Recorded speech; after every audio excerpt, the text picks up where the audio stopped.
Madame, mademoiselle, monsieur, vous avez jusqu'à minuit ce 31 décembre pour obtenir un don défiscalisé en passant par le site tvliberté.com.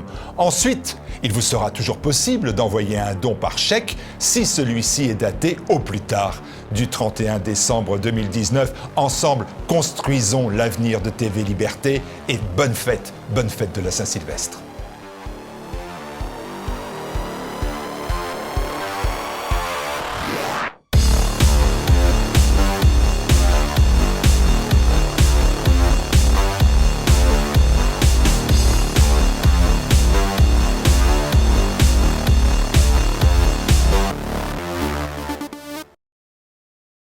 Marie-Elisabeth, je l'ai connue quand elle avait 15 ans. Là, elle en a 20 ou 22 à ce livre. Elle est toujours dans ma vie. C'est pas des filles d'une... 1990, en France, l'écrivain Gabriel Matzneff est l'invité de l'émission Apostrophe. L'occasion pour lui d'évoquer son penchant pédocriminel. Un penchant qui bénéficie alors d'une complaisance déroutante de la part du petit monde médiatique qui l'entoure.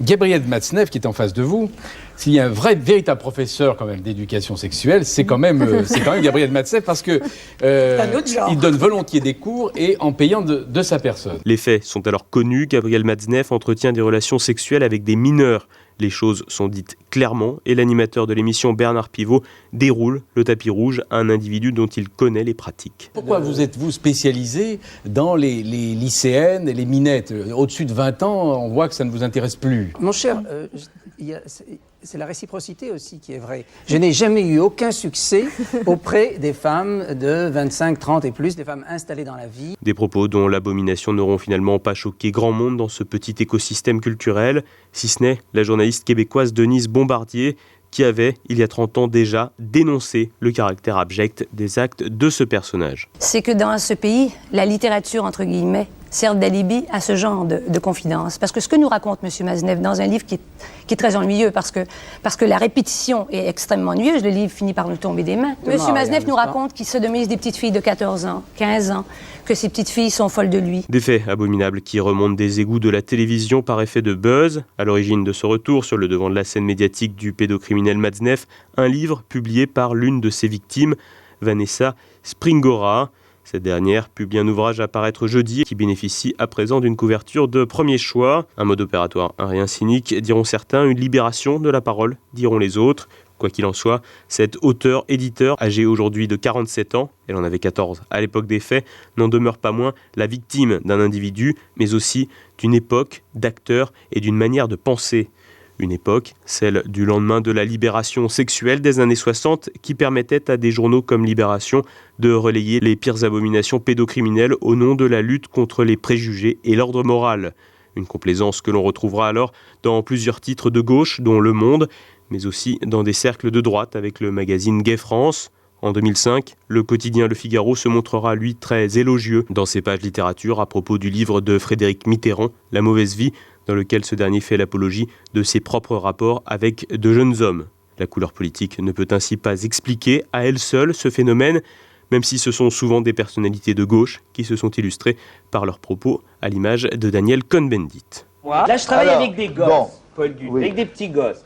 Alors, là, je dis, vous savez que la sexualité d'un gosse, c'est absolument fantastique. Mais avec des gosses qui avaient entre 4 et 6 ans, vous savez, quand une petite fille de 5 ans et demi commence à vous déshabiller, c'est fantastique. C'est fantastique parce que c'est un jeu absolument érotico-maniaque. Des propos qui n'ont pas empêché Daniel Cohn-Bendit de faire une carrière de député européen et de journaliste avec une complaisance médiatico-politique qui se poursuit encore aujourd'hui. Les exemples sont nombreux en la matière. Ainsi, l'avocat Thierry Lévy entendait, lui, défendre la pédocriminalité en mai 2011 sur un plateau télévisé français. Je vous en prie, le sexe avec les enfants, je vous en prie. Ce sujet-là est un sujet qu'on ne peut plus aborder aujourd'hui. Il y a une espèce de chape de plomb qui tombe, comme ça, qui tombe de boucles blondes. Des propos que certains qualifieront de très libéral et d'autres de carrément irresponsables. Des propos tenus lors d'un échange sur une sombre affaire, celle d'un ministre de la République évoquée par Luc Ferry. Vous avez un épisode qui est raconté d'un ancien ministre qui s'est fait poisser à Marrakech dans une partouze avec des petits garçons. Bon, probablement nous savons tous ici de qui il s'agit. Très sincèrement pas. Moi je le sais, et je pense que je suis pas le seul. Un ministre dont le nom a largement fuité sur les réseaux sociaux depuis, mais qui n'a jamais fait l'objet d'une condamnation en la matière. L'affaire Matzneff semble ainsi n'être qu'un épisode dans des pratiques qui pourraient être généralisées dans certains milieux, politiques notamment. En 1998, l'ancien combattant Roger Olindre dénonçait publiquement un ministre français dans l'affaire dite du Choral. On en arrive aujourd'hui à ce qu'on prostitue des gamines de 3, 4, 5, 6 ans. Une région du monde qui permet ce genre de choses est condamnée à mort tôt ou tard. Mais je trouve que c'est une des choses les plus dégueulasses. Monsieur Jack Lang, qui prétendait être candidat à la présidence de la République, que l'on m'arrête à la sortie, si ce que je dis n'est pas vrai, a été compromis dans l'affaire des lieux de vie et dans un lieu de vie tenu par des socialistes qui s'appelait le Choral. Et là, des gamins étaient prostitués à des gens comme Jack Lang. Et un gosse a été trouvé mort, sodomisé, la tête dans un seau de merde, que l'on m'arrête à la sortie si ça n'est pas vrai.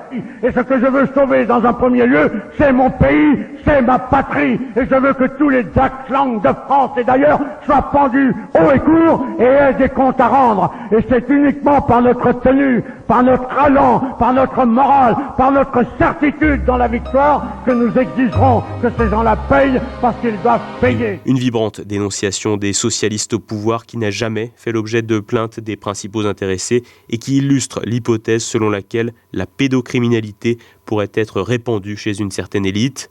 Aujourd'hui, la pédocriminalité, pudiquement nommée pédophilie, est certes plus condamnée qu'au lendemain des événements de 68, mais demeure un sujet gênant pour la classe politique. Et pour cause baignée dans le relativisme, les gouvernants se trouvent dans une situation d'équilibre précaire entre la libération sexuelle et le rejet qu'inspirent ces pratiques immondes à la population. En mai 2018, la loi Schiappa n'a ainsi pas fixé d'âge de consentement chez les mineurs, un sujet délicat pour la majorité puisqu'au sommet de l'État, une certaine personne a rencontré son épouse dans ses très très jeunes années. Un sujet d'autant plus délicat dans la période de relativisme exacerbé que nous vivons. Ainsi, il est aujourd'hui admis qu'un garçon de 12 ans puisse estimer qu'il est une jeune fille. Pourquoi, demain, un enfant de 12 ans ne pourrait-il pas s'estimer adulte et donc choisir de potentiels partenaires sexuels adultes ? La dégénérescence sociétale a coûté cher au lendemain de 68. Elle se paye encore aujourd'hui en prenant d'autres formes. Et si l'affaire Matzneff permet un lynchage ciblé contre cet auteur, il serait peut-être temps de lancer un grand procès de la pédocriminalité pour punir les criminels et leurs complices médiatiques et politiques notamment.